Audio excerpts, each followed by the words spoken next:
እዚ راديو ድምጽ ኣሜሪካ እዩ ብ22-25-31 ሜትር ባንድ ሓፂር ማዕበል ሳተላይት VOA 24 ብኢንተርኔትን ፌስቡክን ኩሉ ሻዕምሸት ካብ ዋሽንግተን ዲሲ ብቐጥታ ዝመሓላለፍ ሕዚ ጀሚሩ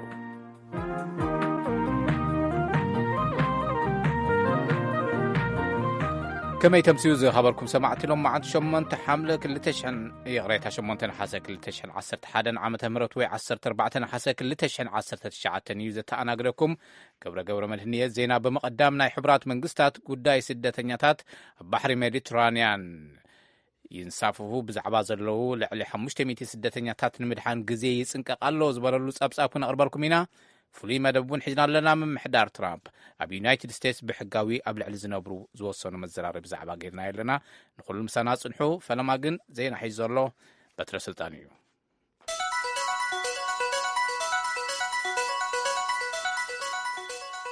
كما يمسيكم زرزر زينا أنه بيت فردي إثيوبيا مكتر حالافي ميتك كوربوريشن حسن مسن انجينيرينغن إثيوبيا زنبرو برغادير جنرال حدقو قبر ماريام 50 شح قرشة حيزوم نكفتحو وسينو انتقون عقاب حق الدحر زقربو طرعان توسانة قلبيسو ملسكا تشو أم هذا الأخو ريبورتالو قبر مدن أب ميتك ويدما ناي حاسين انجينيرينغ كوربوريشن ناي هوتمين أمينيشن انجينيرينغ ناي قدم مختل أكاد سراح برغادير جنرال حدقو قبر جيورغس ب50 شح بر وحس كفتحو زو السنة لعلواي بيت فرديو ناي تبيت فردو سانة كم زحبرو እቶም ጀነራል ብዋሕስ ክፍትሑ ከለዉ ካብ ሃገር ከይወፁ ካብ ዝነብሩሉ ኣዲስ ኣበባ ከይወፁን በቢ 48 ሰዓታት እውን ናብ ፌደራል ፖሊስ እናቐረቡ ከመልክቱን እቲ ቤት ፍርዲ ኣዚዙ ነይሩ በዚ ውሳነ ዘይተሰማምዐ ዓቃቢ ሕጊ ግን ንፌደራል መጋባእያ ይግባይ ጥርዓን ከም ዘቕረቡ ብምግላጽ ላዕለዋይ ቤት ፍርዲ ዘሕለፈ ውሳነ ክሳብ 13 ሓሰ 2011 ዓመተ ምህረት ክእገድ ኣዚዙሎ ናይ ተኸሳሲ ጠበቓ ወይዘሮ ሂወት ሌላይ ቅር ከም ዝበለን ንቪኤ ገሊጸና ኣለዋ እቶም ጀነራል ቅድም ክብል ብላዕለዋይ ቤት ፍርዲ ፌደራል ተነፊግዎም ዝነበረ መሰል ወሓስ ብምቅዋም ንፌደራል ጠቕላል ቤት ፍርዲ ሰማዒ ጥርዓን መጋባእያ ኣብ ዘቕረብኦ ጥርዓን ብ100,000 ብር ወሓስ ኣብ ደገ ኮይኖም ጉዳዮም ክከታተሉ 30 ሓምለ 2011 ዓመተ ምህረት ተወሲኑሎም ከም ዝነበረ ጠበቕኦም ወይዘሮ ሂወት ሌላይ ገሊጸና ኣለዋ ምክትል ዳይሬክተር ዝነበሩ ብርጋዴር ጀነራል ሓድጉ ገብረ ጊዮርጊስ ኣብ ሜቴክ ተፈጺሙ ብዝበሃል ገበን ምጥፈፋ ተጠርጢሮም ካብ 30 ጥቅምቲ 2011 ዓመተ ምህረት ጀሚሮም ኣብ ትሕቲ ቁጽር ከም ዝርከቡ ተፈሊጡሎ ኣብ ከተማ ኣዲስ ኣበባ ኣብ በጀት 2012 ዓመተ ምህረት 250,000 ዕድል ስራሕ ንምፍጣር ከም ዝተተለመ መምሕዳርታ ከተማ ኣፍሊጡ እቲ መምሕዳር ነዚ ዝገለጸሎም ኣብ ዘካየዶ ናይ 2012 ዓመተ ምህረት ጉባኤ ፈጠራ ዕድል ስራሕ እዩ መናእሰይ ኣዲስ ኣበባ ደቂ ኣንስትዮን ካልኦት ክፋል ማሕበረሰብን ተጠቃምቲ ዕድል ስራሕ ምንታን ክኾኑ መምሕዳር ኣዲስ ኣበባ ይሰርሕ ከም ዘሎ እውን ይገልጽ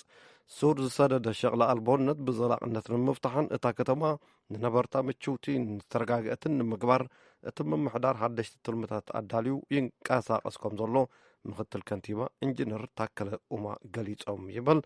ፀሓይ ዳምጠው ካብ ኣዲስ ኣበባ ዝለኣኸተልና ዜና መንግስቲ ኢትዮጵያ ምስ ደቡብ ኮርያ ተሓባቢሩ $50 ሚልዮን ዝዋግኡ ፓርክ ቡን ንምህናፅ ይቀራረብ ከም ዘሎ ተገሊጹ ዓላማ እቲ ፓርክ ቡን ኢትዮጵያ ምስ ዕዳጋ ዓለም ዝያዳ ንምልላይ ከም ዝኾነ እውን እቲ ዜና ይሕብር እቲ ኣብ ኣዲስ ኣበባ ዝህነፅ ፓርክ ኣብ 30 ሄክታር መሬት ዝዓልብን ሙዝየም ቡን ዕዳጋ ቡንን ካልኦት ክፍልታት ዝሓቆፉን ኣብ ውሽጢ 3 ዓመታት ተሃኒፁ ዝዛዘምን እዩ ምስ ኣብ 15 ሰነ ዝተፈጸመ ቅትለት ምትእስሳር ንዘይብሎም ሰባት ምእሳር ንጥርጡራት ኣባላት ኣመራርሓ ፍትሒ ኣብ እዋኑ ዘይምሃብ ንጸጥታዊ ኩነታት ክልል ኣምሓራ ምድኻም እዩ ይብል ኣብን ዝተባሃለ ውድብ ኣብን ወይ ከዓ ኣምሓራ ብሔራዊ ምንቅስቓስ ንቪኦኤ ኣብ ዝሃቦ መግለጺ እቶም ዝተጠቕሱ ጸገማት ንምንቅስቓስ ኣምሓራይነት ንምድኻም ኮነ ተባሂሉ ዝግበር ዘሎ ይብል ኮሚሽን ፖሊስ ክልል ኣምሓራ ብወገኑ ብመንጽር ናይቲ ገበን ዝተሓላለኸ ምዃን መስርሕ መርመራ ደንጉዩ እዩ ዘብል ኣይኮነን ከም ዝበለ ናይ ባህር ዳር ወኪልና ኣስቴር ምስጋናው ዝለኣኸቶ ሪፖርት ጠቒሱ ጉጅለ ፈጠርቲ ራዕዲ አልሸባብ ኣብ ጥቃ ሞቃዲሾ በሰንኪ ዝፈነው መጥቃዕቲ 6 ወተሃደራት መንግስትን ሓደ በዓል ሞያ ካሜራን ተቐቲሎም 13 ካልኦት ድማ ቆሲሎም ብመሰረት ሰበስልጣን ዝሃብዎ መግለጺ ኣብቲ ካብ ሞቃዲሾ 70 ኪሎ ሜትር ርሒቑ ዝርከቦ ወተሃደራዊ ካምፕ ኣውደገለይ ኣልሸባብ ብመኪና ዝተወደነ ተባራዕ ተጠቂሙ ነቲ መጥቃዕቲ ከም ዝፈጸሙ ሓቢሮም ዕጡቃት ሸባብ ካብ 2 ዓንፈት ከም ዘጥቅዑ ነቲ ዜና ይሕብር ነቲ መጥቃዕቲ ሓላፍነት ዝወሰደ ሸባብ 50 ወተሃደራት መንግስቲ ቀቲለ ኣለኹ ኢሉ ኣመሓዳሪ ከባቢ ግና ኣብቲ ውግእ 23 ኣባላት ሸባብ ብወተሃደራት መንግስቲ ከም ዝተቐተሉ ይገልጽ ዘሳፈረቶም ጀልባ ናብ ወደባት ኣውሮጳ ክትጽጋዕ ስለ ዘይተፈቀደላ ከምኡውን እዋን ብርቱዕ ዝናብ ስለ ዝኣተወ ምድሓን እቶም ኣብ ባሕሪ ሜዲትራንያን ናብ ሰንፈላል ዝኣተዉ 500 ስደተኛታት ግዜ ይዓርቦም ኣሎ ኢሉ ኣጠንቂቑ ሕቡራት ሃገራት ወሃቢ ቃልቲካት ስዱዳት ሕቡራት ሃገራት ቻርሊ ያዝሊ ብዙሓት ኣብታ ጀልባ ተሳፊሮም ዘለዉ ካብ ሶማልያ ኤርትራ ሱዳንን ካልኦት ህውከት ዝረአየለን ሃገራትን ከም ዝኾነ ገሊጹ ኣሎ ድሕሪ ዜና ክንውስኸሉ ኢና ኣብ መንጎ ቀጣርን ቱርክን ብሓደ ወገን ስዑድያን ካልኦት ሃገራት ወሽመጥን ግብፅን ብካልእ ወገን ዲፕሎማስያዊ ምስሕሓብ ይሕይል ኣሎ ጠንቂ ዝምስሕሓብ እዚ ኢራን ኣብቲ ዞባ ዘለዋ ጽልዋ ብከመይ ኣገባብ ንመድሃዮ ግጭት ሶርያን ሕውነታዊ ሙስልምን ሃማስን ዝረኽብዎ ደገፍን ኮይኖም ኣለዉ ቁልፊ መሻርክቲ ኣሜሪካን ማእከላይ መርገፂ ዝሓዘትን ዮርዳኖስ ናይ ነዊሕ መሻርክታ ምስ ዝኾና ሃገራት ወሽመጥ ቀጠርን ቱርክን ትርሕቕ ኣላ ማእኸላይ ስፍራ እውን ትመርጽ ፖሊስ ሆንግ ኮንግ ምስ ተጣበቕቲ ዴሞክራሲ ድሕሪ ምልታሞም ዓለም ለኸ መዕርፎ ነፈርትታት ግዛት ናብ ንቡር ተመሊሱ እቶም ተቃወምቲ ካብቲ ስፍራ ዝረሓቑ ድሕሪ ፖሊስ ዘንብዕ ጋዝን ኣብ ተርትን ምጥቃሙ እዩ መዕርፎ ነፈርቲ ሆንግ ኮንግ ንዝሓለፉ 2 መዓልትታት ኣብ ትሕቲ ቁፅፅር ተቃወምቲ ስለ ዝወደቐ ኣብ ኣይቲ መደባት በረራ ክፍጸም ኣይተኻእለን ገለ ዝተቆጥዑ መንገደኛታት ምስቶም ተቃወምቲ ናብ ሰሓቦ ግተቶ ዝኣተውሉ እዋን እውን እዩ ነይሩ ኣውስትራልያዊ ፊል ማከይ ሓዲኦም እዩ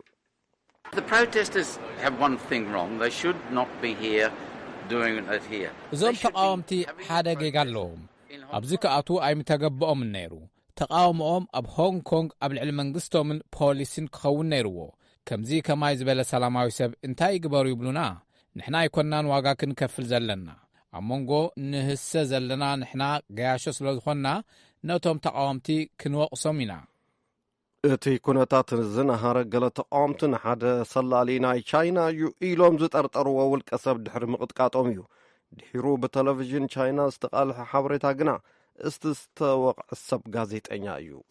ትማል ሰሉስ 5 ሰባት ኣብ መዕርፎ ነፈርቲ ሆንግ ኮንግ ተኣሲሮም ኣለዉ ቅድሚ 10 ሰሙናት ተቃውሞ ሰልፊ ኣብ ሆንግ ኮንግ ዝተጀመረ ጥርጡራት ገበነኛታት ንቻይና ሓዊስካ ናብ ካልእ ከባብታት ክለኣኹ እዮም ዝብል ሕጊ ድሕሪ ምውፁ እዩ ኣብዚ እዋን ድማ ተቃወምቲ መራሕትና ብቐጥታ ንመርፀሉ ኣገባብ ንደሊ ኢና ንጨኸና ፖሊስ ዘጻርር ናጽ ኣካል ይቁም ዝብሉ ጠለባት ኣብ ምቕራብ ይርከቡ ንጉዳይ ቻይና ዝከታተል ቤት ጽሕፈት ቻይና ብወገኑ ነቲ ናይ ሎም ረቡዕ ሰልፊ ተቃወምቲ ተግባር ሽበራ ዝመስል ክብል ኮኒንዎ ኣሎ ኣብ መወዳእታ ናይ ሕቡራት ሃገራት ኮሚሽን ሰብኣዊ መሰላት ፖሊስ ሆንግ ኮንግ ኣብ ልዕሊ ጸረ መንግስቲ ሰልፈኛታት ዝተኸልከለ ተጠቂሙ እንተኾይኑ ክምርመር ፀዊዑ ኣሎ ሊዛ ሽላይንያ ካብ ጀኔቭ ልኢኻቶ ተወልደ ወልደ ገብርኤል ከቕርቦ እዩ ኮሚሽነር ሰብኣዊ መሰላት ሚሸል ባችሌት ኣብ ሆንግ ኮንግ ዝተወልዐ ጎንፃዊ ናይ ተቃውሞ ሰልፊ ካብ ቁፅፅር ወፃኢ ኸይኸይድ ሻቅሎት ኣለና ትብል ሰበስልጣን ሆንግ ኮንግ ኣብ ልዕሊ ሰላማውያን ሰባት ጉድኣት ከስዕብ ዝኽእልን ሓሳብካ ብናፃ ናይ ምግላፅ መሰል ዝዕፍንን ሕሱም ታክቲክ ከይጥቀሙ እውን ተተሓሳስብ ወሃቢ ቃላ ሩበት ኮልቪል ሓይልታት ጸጥታ ሆንግ ኮንግ ኩልኩል መሳርሒ ይጥቀሙ ኣለዉ ይብል OHCHR has reviewed credible evidence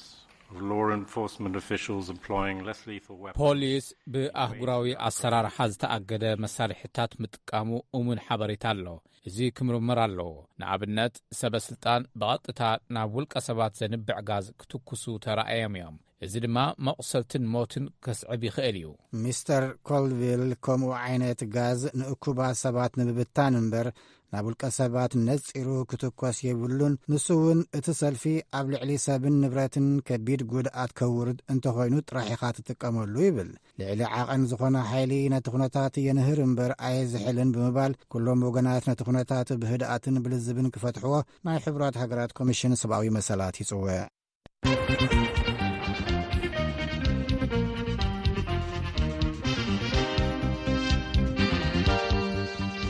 زينا سمعكم زي خبركم سمعتي زي راديو دمص أمريكا نام نايلوم معن تصبصاب كنحلف كمتي أما أتوي زغلصكو ناي حبرات منግስታት ትካል ስደተኛታት بحر ميديترانيان زصاففو زلو لعل 500 ስደተኛታት ንምድሓን ግዜ ይጽንቀቀሉ ክብል ኣሰሚዕሎ እዚ ኸውን ዘሎ መራኸብ ኣድሕና ብኣውሮፓ ዘእቱ ወደብ ስለዝተኸልከላ እዩ ሊዛሽ ላይን ካብ ጄነቭ ዝለኣኸቶ ዘብጻብ ተወልወል ገብርኤል ኢጣልያን ማልታን እተን ኣብ ባሕሪ ዘለዋ መራኽብ ከይኣትወን ምኽልካልን ቀጺለን ኣለዋ ልዕሊ 500 ሰባት ካብ ባሕሪ ኣድሕና ኢለን ዝሓዛ ክልተ መራኽብ ወደብ ተነፊግወን ኣብኡ ኣለዋ ወሃብ ቃል ዩኤንኤችሲአር ሻርሊ ያክስሊ ንቪኦኤ ክዛረብ ከሎ ማዕበል ይመጽእ ስለ ዘሎ ንፍታሕ ዝኸውን ግዜ ይጽንቀቃሎ ይብል Rough seas are expected to intensify during the course of today. ማዕበል ባሕሪ ሎምን ጽባሕን ክውስኽ ትጽቢት ኣሎ ስለዚ ነዞም ካብ ውግእን ጎንጽን ሃዲሞም ኣብ ባሕሪ ዘለዉ ክሳብ መዓስ ኢና ንስቅያቶም ጸማም እዝኒ ክንህብ ዝብል እዩ እትሕቶ ብዙሓት ካብቶም ኣብ ናይ ምድሓን መራኽብ ዘለዉ ካብ ሶማልያ ኤርትራ ሱዳን ከምኡውን ካብ ካልኦት ዘይርጉኣት ሃገራት ዝመጽኦም ዝበለ ሚስተር ያክስሊ ሽሕኳ ብዙሓት ካብ ግጭት ዘይኮነስ ካብ ኢኮኖምያዊ ሕሰም ዝሃደሙ እንተኾኑ ንሳቶም እውን ኣብ ጉዕዞን ኣብ ልብያን ዝተሳቐዩ ይብል ኣተሓሒዙ እቶም ዝደሓኑ ናብቲ ንድሕነቶም ኣብ ሓደጋ ዘውድቕ ሊብያ ክምለሱ የብሎምን ይብል እዚ ወሃብ ቃል ዩኤንኤችሲአር People don't choose to risk their lives on these dangerous journeys unless they feel the desperation ኣመሬት ዝሓሸ እንተዝኸውን ናብ ባሕሪ ኣትዮም ህይወቶም ኣብ ሓደጋ ኣይመውደቑን እቲ ኣብ ሊብያ ዘሎ ኩናት ማእሰርትን መስቀይትን ንኸምለሱ ዝገብር ኣይኮነን ኣብ ኢጣልያን ማልታን ዘለዉ ጸረ ኢሚግራንት ዝኾኑ መንግስታት ንኤውሮጳ እዮም ዝኸሱ ጸገም ስደተኛታት ላበና ጥራይ ገዲፍኩሞ ብዝብል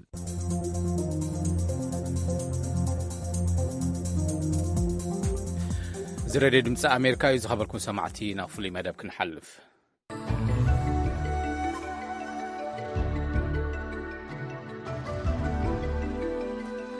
መምሕዳር ትራምፕ ኣብ ውሽጢ ዩናይትድ ስቴትስ ዝነብሩ ነፃ ሕክምናን ናይ ምግቢ ኣባይትን ሓገዝ ዝረኽቡ ወይ ዝጥቀሙ እንተኾይኖም ቀዋሚ መንበር ወይ ዜግነት ከይረኽቡ ዝኽልክል ሓድሽ ፖሊሲ ኣውፂኡ ኣሎ ተሓለቕቲ ነቲ ብቕድሚት ማለት ሶኒ ዝተገልጸ ሓድሽ ፖሊሲ ንድኻታት ወጻእተኛታት ብዘይ ሕጋዊ መንገዲ ዒላማ ዝገበር እዩ ክብሉ ይቃወሙ ኣለዉ ነዚ ብዝምልከት ብዓል ሞያ ሕጊ ኣዘራሪብና ኣለና ምንያ ኣፈወርቂ እያ ኣዘራሪባቶ ጋሻናን ርእሱ ብምልላይ ይጅምር ጽቡቕ ተመስገንተካ ኣብ ከባቢ ዋሽንግተን ዲሲ ናይ ሕጊ በዓል ሞያ ራይ ጽቡቕ እንዛረበሉ እውን ሕጊ ተንከፊ ክኸውን ምምሕዳር ፕሬዚደንት ትራምፕ ትማልብ ዜናና እውን ኣቃሊሕና ነርና ሓድሽ ፖሊሲ ውፅሎ ኢሚግራንት ወይ ከዓ እዞም መጻእተኛታት ንብሎም ብዝምልከት ግሪን ካርድ ወይ ከዓ ቀዋሚ መንበር ይኹን ዜግነት ንኽረኽቡ እንተደኣ ናይ መንግስቲ ሓገዛት ዝረኽብሉ ናይ ገዛ ክኸውን ይኽእል ናይ ሕክምና ክኸውን ይኽእል ካልኦት ከምኡታት ረብሓታት እንድሕር ደኣ ካብ መንግስቲ ዝረኽቡ ነይሮም ኮይኖም እዚ ክረኽቡ ከም ዘይኽእሉ ዝብል እሞ ብዛዕባኡ ዘለካ ፍልጠት ኣካፍለና ተመስገን ጽቡቕ ከምቲ ዝበልክዮ ምምሕዳር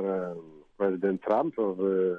ኣብ ዝቐረባ ዘውፅኦሞ ዘለዉ መምርሒ መጻእተኛታት ናይ መንግስቲ ሸኽሚ ክኾኑ የብሎምን ካብ ዝብል ባይታ ዝለዓል እዩ እዚ ሓሳብ ቅድሚ ሕዚ እውን ዝነበረ እዩ ግን ቅድም ኢሉ ዝነበረ ሕጋዊ መንበሪ ፍቃድ ክረክብ እንተኮይኑ ኣብ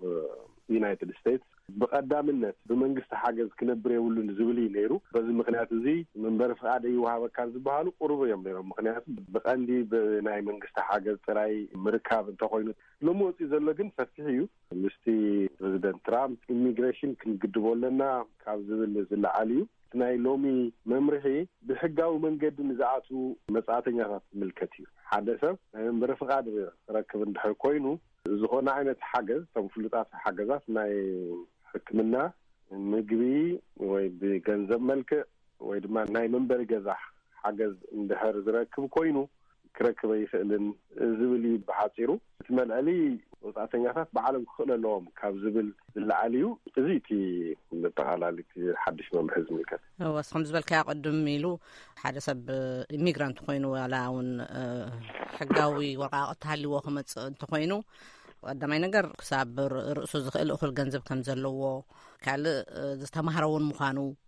መጽኡ ክሰርሕ ከም ዝኽእል ርእሱ ክኽእል ከም ዝኽእል ወይ ድማ ኢንቨስት ክንገብርና በአሜሪካ ወይ ገንዘብና ክነዋፍርና ዝብሉ ዝመጹ ነይሮም እዚ ናይ ሕጂ ሕጊ ከም ዝበልካ ጾርናይ ግብሪ ዝኸፍሉ ኣሜሪካውያን ከይኮኑ ካብ ዝብል እዩ ስለዚ እዚ ብዘይ ሕጋዊ መንገዲ ንዝኣተው ዲ ወይስ ናብ ዜግነት ክሰጋገሩ ንዝደልዩ እዩ ቁርብ ፍልይ ኣቢልና ስታይ ክንገብሮ ምንቲ ተመስገን ናይ ስርዓት ኢሚግሬሽን ናይ ኣሜሪካ ብክልተ መንገዲ እዩ ሓደ ሰብ መንበሪ ፍቃድ ክረክብ ዝኽእል ሓደ ንኣብነት ብናይ ኣባል ስድርኡ ወይ ብካሊእ መንገዲ ይኹን ኣብ ዓዲ ኮይኑ ኣፕሊኬሽን ክቐርበሉ ይኽእል እዩ ካብኡ ተበጊሱ ናብዛ ዓዲ ክኣቱ ከሎ መንበሪ ፍቃድ ረኺቡ እዩ ዝኣቱ ማለት እዩ ካልኣይ ኣብዛ ዓዲ ዝተፈላለየ መንገዲ ሰብ ክኣቱ ይኽእል እዩ ግን ምስ ኣተወ ንኣብነት ሓደ ሰብ ክጉብኒ ክኣቱ ይኽእል እዩ ናብ ኣሜሪካ ግን ኣሜሪካዊት ወይ ኣሜሪካዊ እንድሕር ተመሪዑ መንበሪ ፍቃድ ክረክብ ይኽእል እዩ ስለዚ ኣጀስት ምግባር ዝኣተወሉ መንገዲ ምናልባት ከምብሮ ዝኽእል ከይኸውን ይኽእል እዩ ግን ብዝተፈላለየ መንገድታት ናብ ግሪን ካርድ ዝበሃል ወይ ድማ ዘላቒ ዝኾነ መንበሪ ፍቃድ ንምርካብ ፕሮሰስ ክጅምር ይኽእል እዩ ስለዚ ንክልቲኦም ዝምልከት እዩ ካብ ደገ ንዝመፁ ይኹን ኣብዚ ዝነበሩ ይኹኑ ናብ ዘላቒ ዝኾነ መንበሪ ፍቃድ ንምርካብ ዝፍትኑ ሰባት ዝምልከት እዩ ብዘይ ሕጋዊ መንገዲ ንዝኣተው ሰባት ኣይኮነን ብሕጋዊ መንገዲ ዘይምእታው ካልእ ነገር ኣለዎ ግን እዚ ብሕጋዊ መንገዲ ኣትዮም ብሕጋዊ መንገዲ ፕሮሰስ ገይሮም መንበሪ ፍቃድ ክህልዎም ዝፍትኑ ሰባት እዩ ስለዚ መጻእተኛታት ቁፅሪ ንምግዳብ ክፍላይ ከዓ ትሕት ዝበለ ናይ ኢኮኖሚ ደረጃ ዘለዎም መጻእተኛታት ንምግዳብ ዝዓለመ እዩ ብዙሓት ሓላቕቲ ክቃወምዎ ጀሚሮም ኣለዉ ብፍላይ ድማ ነቶም ድኻታት ኢሚግራንት ወይ ከዓ መጻእተኛታት ትኩረት ዝገብር እዩ ዝብል እዩ ስለዚ እዚኦም ሕጋዊ መንበር እውን ሃልይዎም ዘላቒ መንበር ወይ ከዓ ዜግነት ዝሓትዮም ንኣብነት ትማል ብዜናና ነይሩ ሓደ መጺኡ ብዛዓዲ በዓልቲ ቤቱ ኣሜሪካዊት እያ ቆልዑ ናብ ዝተወለዱ ኣለዎ ግን ንሱ መንበር ፍቃድ ኣይነበሮን በዓልቲ ቤተይ ኣሜሪካዊት እያ ደቀይ እውን ኣለውኒ ዝሰርሓሉ ኩባንያ እውን ንህለ ስራሕ ከም ዘለኒ ዘረጋግጽ ደብዳቤ ኣለኒ ኣቕሪቡ ደብዳቤ እዩ ስለዚ ግሪን ካርድ ይወሃበኒ ኢሉ ሓቲቱ ተቐበሎን ስለዚ ምዝ ሕጂ ክትብሎ ዝጸንሐኻ ኣተሓሒዝካ ግለጸለይ ንኣብነት ከምዚ ዓይነት ሰብ ኣብ በቲ ሓድሽ መምርሒ ዝተባህለ ሓደ ሰብ ኣብ ዝሓለፈ ዝነበረሉ 36 ወርሒ ሓቲ ን12 ወርሒ ዝኣክል ወይ ናይ ሕክምና ወይ ናይ ገዛ ወይ ድማ ናይ ካሊእ ናይ ገንዘብ ወይ ድማ ናይ ምግቢ ሓገዝ ይረክብ እንተነይሩ ይኽልከል እዩ ከምዘሎ ኮይኑ ካልኦት ነገራት ወላ እንተማልአ በዚ ምክንያት ክልከል ይኽእል እዩ በቲ ሓድሽ መምርሒ ማለት እዩ ካልኦት ነገራት ኣለዉ ሓደ ሰብ መንበር ፍቃድ ከይረኽበሎም ዝኽእለሉ ምክንያታት ኣለዉ ንኣብነት ገበን ክኸውን ይኽእል ካልእ ነገራት ነገር ግን እዚ ሓደ በዓሉ ዝኸኣለ ሓደ ሰብ መንበር ፍቃድ ከይረክብ ዝገብሮ እዩ ገና እዚ ብርግጽ ብዙሕ ናይ ሕጊ ክርክራት ቀርቦ እዩ ተባሂሉ ትፅቢት ዝገበረሉ እዩ ብዙሓት ትካላት ተጣበቕቲ ናይ መጻእተኛታት ናብ ቤት ፍርዲ ከቕርብዎ እዮም ቤት ፍርዲ እዚ ሕጋዊ ድዩ ኣይኮነን ዝብል መከራኸሪ እዩ ገና ቤት ፍርዲ ክረአይ ዝብል ዝሰፍሕ ትፅቢት ኣለዎ ስለዚ ካብተን 36 ኣዋርሕ ወይ 3 ዓመት ንሓደ ዓመት ዝወሰደ እምበር ኣብዘን 36 ኣዋርሕ ሓንሳብ ወይ 2 ሳብ ወይ 3 ሳብ ንዝሓተተ ኣይኮነን እቲ መምርሒ ግን ተን ዓይነት ሓገዛት ተፈላለያ እንደን 3 እየን ስለዚ ሓደ ሰብ ኣብ ሓደ ወርሒ 3 ይወስድ ተነይሩ ከም 3 ወርሒ ዝወሰደ ዝግመት ማለት እዩ ትክክል 12 ወርሒ እንድሕር ዘይመልዮ የኽልክሎን ግን ፍለጥ ዘለዎ 3 ዝኾና ናይ ሓገዝ ዓይነታት ኣለዋ ካብኣተን 3 ተወሲዱ ሓንቲ ሓገዝ በዓላ ከም ሓደ ወርሒ ዝወሰደ እያ ትውሰድ ስለዚ 3 እጥፍ ይኸውን ኣሎ ማለት ስለዚ ኣብታት ምጥጋብ ከድሊ ብርግጽ ካብዚ ብዝሐሸ ሓደ ሰብ ዕላው ዝኾነ ምክሪ ክረክብ ኣለዎ ካብቲ ሕዚ ንብሎ ዘለና ጠቓላሊ ዝኾነ ነገራት እዚ ከም ናይ ሕጂ ምክሪ ጌርካ ክውሰድ የብሉን እውን ስለዚ እዚ ምናልባት ሕጋዊ ክርክራት የጋጥሙ ኸውን ግን ኣብ ፍርቂ ጥቅምቲ ክትግበር እዩ ተባሂሉ ዘሎ እዚ ሓድሽ መምርሒ ፖሊስ ንበሎ ንዕቁባ ዝሓቱ ኣይምልከትን እዩ ሬፊጂስ ንብሎም ወይ ከዓ ስደተኛ ኮይኖም ንዝመፁ ከዓ ኣይምልከትን እዩ ዝብል ዘሎ ስደተኛ ኮይኑ ዝመፀ ሕጋዊ ወረቐት ኣለዎ እንድዩ ስደተኛ ኮይኑ መፂኡ ወይ ሪሰትል ኮይኑ መፂኡ ተጣይሹ ብዚ መንበሪ ኣለዎ ግን ድሕሪ 5 ዓመት በቲ ሕጊ መሰረት ንዜግነት ከመልክት ኣለዎ ግን ኣብዚ መንጎዚ ሓገዝ ሓቲቱ ክኸውን ይኽእል ወይ ተጠቃሚ ናይ መንግስቲ ደገፍ ኮይኑ ክጸንሕ ይኽእል ስለዚ እዚ ይምልከቶ ዶ ከምኡውን ዕቁባ ዝሓተተ ዕቁባ ዝሓቱ ሰባት ክልተ ዓይነት እዮም ካብ ደገ መፅኦም ኣብዚ ክጣየሹ ዝግበረለዉ ሬፊጂስ ንብሎም እዮም እቶም ካልኦት ኣሳይለም ዝተዋህቦም ድማ ኦልሬዲ ናብ ኣሜሪካ ኣትዮም ኣብ ዓዲ ምስ ኣተው ዝሓቱ እዮም ብፍላይ ሬፊጂስ መንግስቲ ሓገዝ እዮም ዝጣየሹ ስለዚ ንሱ ከም ሓገዝ ኣይውሰድን ማለት ነዝሕዝ ንብሎ ዘለና መምርሒ ካብ መንግስቲ ሓገዝ ዝረኸቡ ተገይሩ ድሓር ዝኽልከልሉ ምክንያት የለን ኣሳይለም ብዝምልከት እውን ብጣዕሚ ዝተወሰነ ሓገዝ ዝግበረሎም ንክጣየሹ ምክንያቱ ኣብ ኣሜሪካ ኦልሬዲ ኣትዮም ስለ ዘለዉ ማለት እዩ ንዓቶም መጣየሺ ጥራይ ኢና ንብል ዘለና ስለዚ ግልፂ ክኸውን ኣለዎ ነቲ መጣየሺ ተባሂሉ ዝግበር ሓገዛት ዝምልከቶም ኣይኸውንን መጣየሺ ተባሂሉ ዝዋሃብ ማለት እዩ ብድሕሪኡ ከም ዝኾነ ሰብ ከም ካልእ ሰብ ኣብዛ ዓዲ ዝነብር ካብ ወፃእ ዝረኽቦ ሓገዝ እንድሕር ኣሎ ንሱ እውን ምልከቶም እዩ ስለዚ ኣይምልከቶምን ክብል ከለና መጣየሺ ዝተገብረ ሓገዝ ማለትና እዩ ኣብኡ ከለና ንሳት ደቂ ኣንስትዮ ኣይምልከተንን ሕቲ 21 ዓመት ዝኾኑ መናእሰያት ህፃውንቲ ኣይምልከቶምን ከምኡ እውን ብድንገተኛ ሕማም ምክንያት ዝርከብ ናይ ሕክምና ሓገዝ እውን ኣብዚ ዝኣቶ ኣይኮነን ኢመርጀንሲ ማለት ካልእ እዚ ዘይምልከቶም ንኣብነት ሰብኣይ ኣብዝሃልዩ በዓልቲ ቤቱን ደቆም ከምፅእ እንተይሉ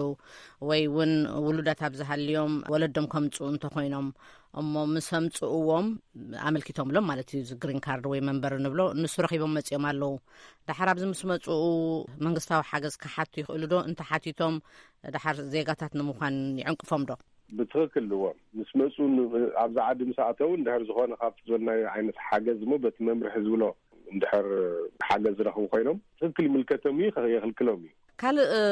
ካብዚ ውፅእ ዝበለ ዶም ምናልባት ክኸውን ይኽእል ግን ሓደ ሰብ ዓርኩ ክህልዎ ይኽእል ወይ ቤተሰቡ ክህልዎ ይኽእል መፂኡ ዓዲ ሪኡ ክኸይድ ኢሉ ክዕድሞ ይኽእል ክበፅሕ ኢሉ መፂኡ ድንገት ክሓመም ይኽእል እሞ ከም ዝበልና ኢመርጀንሲ ሕክምና ክረክብ ይኽእል እዚ ነቲ ዓዲሙ ዝመፀ ሰብ ይትንክፎ ዶ ነቲ ጋይሹ ዝመፀኸ ከመይ እዩ ዝትንክፎ ዓዲ ንምርኣይ ኢሎም ዝመፁ ሰባት ዘላቒ ዝኾነ መንበሪ ፍቃድ ንምሕታት ኣይኮነን ዝኣትዉ ዘለዉ ግን ዝኾነ ሰብ ናብዛ ዓዲ ክመፅእ ከሎ ናይ መንግስቲ ሸክሚ ከይኸውን ኣነ ሕለቐሊ ወይ ድማ ስፖንሰር ክገብሮ ኢሉ ዝፍርመሉ ሰብ ኣሎ ወላ ንምጉብናይ ይኹን መንበሪ ፍቃድ እውን ክረክብ ኢሉ ንዝመፀ እውን ስፖንሰር ኣለዎ ስለዚ ሕዚ ሎሚ ናይ ትራምፕ ኣድሚኒስትሬሽን እንድሕር ሓገዝ ሂብና ኮይና ነቲ ዝመፀ ሰብ ብጥብቂ ገንዘብ ክነሓቶ ኢና ነቲ ዝፈረመ ሰብ ዝብል መምርሒ ኣሎ ካልኣይ ዘሎ መምርሒ ብቀዳምነት መንበሪ ፍቃድ ክረኽቡ ኢሎም ንዝኣተው ዝምልከት እዩ ግን በጠቃላሊ ናብዛ ዓዲ ዝኣቱ ሰብ እንታይ ድሕረ ባይታ እዩ ዘለዎ ቅድም ኢሎም ፕሬዚደንት ትራምፕ እውን ከም ዝተዛረብዎ ንምንታይ ኢና ካብ ድኻታት ዓዲ ነምፅእ ንኣብነት ካብ ኖርዌይ ዘይነምፅእ ዝብል ዓይነት ተዘራርባ ተዛሪቦም ነይሮም ስለዚ ምስኡ ዝተተሓዘ ናብዛ ዓዲ ዝኣቱ ሰብ በጠቃላሊ ናይ ትምህርቲ ደረጃ ዘለዎ ክእለት ዘለዎ ገንዘብ ክረአ ኣለዎ ንዝኾነ ሰብ ዝኣቱ ዝብል ናይ ፖሊሲ ኣለዎ መምርሒ ስለዚ ብቀዳምነት መንበሪ ፍቃድ ንክረኽቡ ዝዓለሙ ሰባት እዩ ግን ንምጉብናይ ኢሎም ዝመፁ ሰባት እቲ ስፖንሰር ገብሮ እየ ኢሉ ዝፍርመሎም እንድሕር ፈሪሙ ኮይኑ ብጥብቂ ተጠያቂ ክኸውን ማለት እዩ ንዝረኽቦ ሓገዝ እዚ ኣካይዳ ዝቅድም ኢሉ እውን ኣብዚ ዲቪ ሎተሪ ዝበሃል ኣካይዳ እውን ክስርሓሉ ዝፀንሐ እዩ ንኣብነት ዲቪ ሎተሪ ረኺቦም ዝመፁ ሰባት ናይ ትምህርቲ ደረጃኦም ከምኡታት ተራእዩ እዮም ዝመፁ ቀደሙ ብዙሕ ክስታያት ነይርዎ እዩ ካልእ ምናልባት ዝመርዓ ዝተተሓሓዘ ቅድም ኢልካ ዝጠቀስካዮ ነርካ ንኣብነት ሓደ ሰብ ኣብዚ ክበፅሕ ኢሉ መፂኡ ድሓር ኣሜሪካዊ ዝኾነ ዜጋ ተመርዒዩ እዚ ሰብ እዚ ኣብዚ ዓዲ ከይወፀ ቀዋሚ ናይ መንበሪ ፍቃድ ክረክብ ይኽእል ድዩ ወይስ ወፂኡ ተመርዒዩ ክመፅእ ኣለዎ ናይዚ ሕቶ መልስን ካልእን ሒዝና ኣብ ዝቕፅል ክንቐርብ ኢና ንክሽዑ ንጋሻና በዓል ሞያ ሕጊ ወይ ኣብዚ ኣብ ከባቢ ዋሽንግተን ዲሲ ጠበቓ ኢሚግሬሽን ኣይተ ተመስገን ተካን ምንያን የመስግን እዚ ሬድዮ ድምፂ ኣሜሪካ ሒዙ ናብ ርእቶታትኩም ክንሓልፍ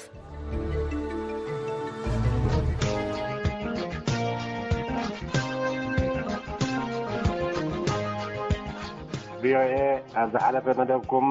ብመንገዲ ወኪልኩም ካብ ኣስመራ ማለት እዩ ብዛዕባ 25 ዓመት ናይ ሳዋ መደብ ኣቕሪብኩም ነርኩም እሞ እቲ ቀንዲ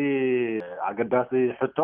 25 ዓመት ምፅምባል ዘይኮነሲ እቶም 25 ዓመት ብሳዋ ዝሓለፉ መናእሰያት ከኣብያ ኣለዉ እዞም ንሪኦም ዘለና ፍቆዶ ኢሮጳ ፍቆዶ እስራኤል ፍቆዶ ካልኦት ሃገራት ገሊኦም ከዓ ስጋብ ሕጂ ዝጓዓዙ ኣብ ሊብያ ኮይኖም ርድኡና ዝብሉ ዘለዎ መንእሰያት እንዳኣሎም ስለዚ እቲ ሳዋ 25 ዓመት ዘፍርየቶ እንታይ ኣሎ ኢልካ እውን ክሕተት ነይርዎ ይብል ወገነይ ካልኣይ ሓንቲ ሃገር ብትምህርትን ብኢኮኖምን ዳእምበሪ መንእሰይ ኣኪብካ ዓመት ስለ ዘውረድካዮ ወላ ሓንቲ ዘምፅእ ለውጢ የለን ክብሎም ይደሊ መንግስቲ ኤርትራ ሄሎ ቮይስ ኦፍ አሜሪካ ዜና ዘምጣኹሞ ገሪምኒ ዝዛረብ ዘለኹ ኦፊሻል ዘይኮነ ዜና እተን ኣብ ኤርትራ ዘለዋ ናይ ዜና ማእከላት ዘይተዘረባሉ ስኹም ከም ተባሂልልኩም ትዛረቡ ለኹም እሱኻ ጀነራል አበስ መራእቲዩ ናይ ኤርትራ ዜና ወልሓንቲ ተዘረባሉ የለን እሞ ሓደ ክልተ መስመር ጽሒፉ ሓደ አምባሳደር ከምዚ ኮይኑ ኢልኩም ከም ዓብር ስምንት ብጣዕሚ ዝገርም ኣብ ኤርትራ እኮ ንቡር ይጠፍእ ዘሎ እቶም ኣመሪስኩም ነቲ ንቡር ተጥፍዎ ኣለኹም ብዜና ግለጽ ነይሩ ኣብ ኤርትራ ማለት ብዛዕባ ናይ ኤርትራ ማእኸላት ዜና ብዜና ግለጽ ነይሩ እስኹም ግን ግንጽል ኣቢልኩም ከም ሰሚዕናልኩም ተምጽኡ ኣለኹም እሞ ነዚ ምዕረምታ ትገብሩሉ ዛረብ ዘለኹ ሜሮን የኻስያተር ሓሜል